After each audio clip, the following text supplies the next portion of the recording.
ప్రభావతి, రోహిణి ఇద్దరూ ఆకలితో ఇబ్బంది పడుతూ ఉంటారు. అప్పుడు ప్రభావతి కోపంగా, మనోజ్ ఇంకా ఇంటికి రాలేదేంటి? కుక్క కంటే వేగంగా రమ్మని చెప్పు అని రోహిణితో అంటుంది.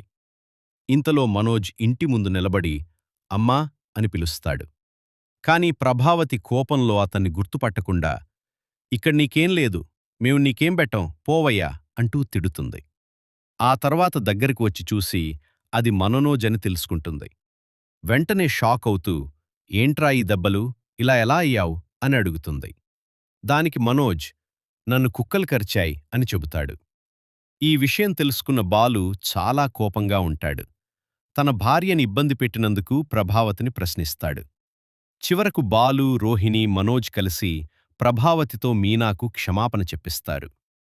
ప్రభావతి సారీ చెబుతున్న వీడియోను బాలు రికార్డ్ చేసి కుటుంబ గ్రూప్లో పెడతాడు.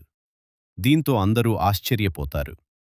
మరోవైపు మీనా, నేను వంటగది మూసేశాను అని చెప్పాను కాని వంట చేయలేదు అని ఎప్పుడూ చెప్పలేదు కదా అని అంటుంది.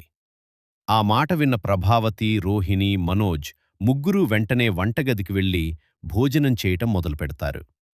ఇలా ఇంట్లో పరిస్థితులు మారుతుండగా ప్రతిరోజూ ప్రభావతి మీనాను కాఫీ అడుగుతూ ఉంటుంది. ఇంతలో సుందరి ఇంటికి వస్తుంది. ఆమె రావడంతో ఇంట్లో మరో కొత్త విషయం మొదలవుతుంది. సుందరి మీనాను ఆట పట్టిస్తూ సరదాగా మాట్లాడుతుంది. తర్వాత బాలు